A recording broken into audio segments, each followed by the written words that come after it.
Christian presents to what extent is resistance to liberalism justified? Resistance to liberalism was sometimes used to justify expansion. For example, the Soviet Union resisted liberal democracy and expanded communism into Eastern Europe because it believed liberalism was harmful. However, this resistance was not justified when it took away from people's freedoms. Another way people tried to justify communism is shown in Stalin's speech bubble saying, "Now you can follow my community values." Some people believe this is justified communism because it promotes community and equality. However, Stalin clearly took this too far. In this case, resistance to liberalism was not justified. Next, we have the famine. At first, communism appeared to be a good idea.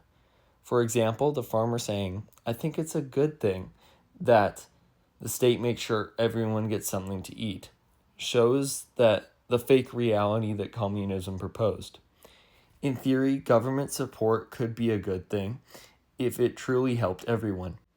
But in reality, it did not work. Stalin was lying, as shown by the caption, "This isn't what I was promised." This is another example of when resistance to liberalism was not justified because it just caused more harm. Next, we have military strength and deterrence. Some countries resisted liberal ideas because they were focusing on military power instead of cooperation. During the Cold War, nuclear deterrence showed mistrust in liberalism and openness. In this case, resistance was somewhat justified for security reasons, but it was extremely dangerous because it risked massive destruction. My slide says, "We have a bomb, you should be afraid," which shows how fear was used. There was also a lot of spying going on back and forth, shown by, "Yes, I saw it with my spy plane. Oh no." This shows how tense the situation was. Stalin later matched this by developing nuclear weapons as well. This is shown by, "We also have nukes," and Truman and Churchill looking worried. This further increased fear and mistrust. Next, we have détente, which showed less resistance to liberalism. During this period, both sides accepted cooperation, which fits liberal ideas. Because of this, less resistance was needed. Resistance to liberalism was not justified during détente because cooperation reduced conflict and improved safety.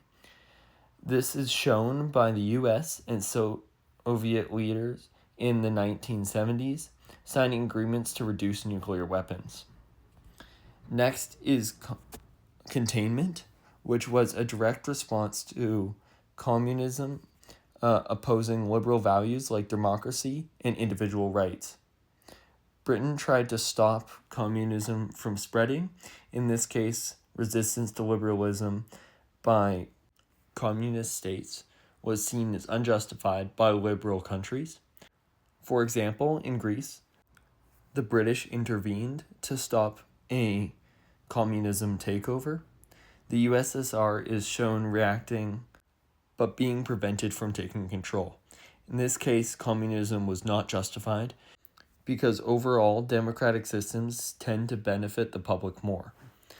Next, we have brinksmanship, which showed extreme resistance to cooperation, a key liberal idea, during the Cuban Missile Crisis. Spying revealed Soviet missiles in Cuba. The U.S. then set up ships as a blockade, creating a boundary.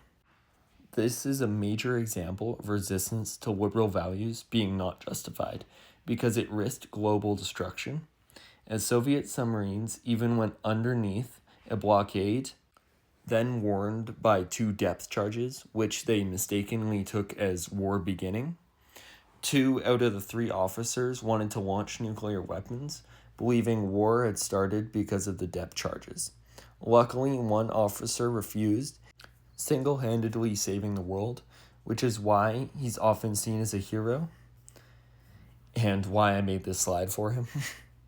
Next, we have proxy wars. These happen because both sides resisted each other's ideologies, including liberalism. Instead of fighting directly, they fought through other countries. A key example of this was the Vietnam War. The USSR supported one side while the US supported the other with troops and supplies. This shows how they weren't fighting directly, but they were still at war. Both countries spent huge amounts of money and went into debt. Eventually, the US had to pull out, and the war was seen as a major failure, with the USSR gaining influence. Next is non-alignment.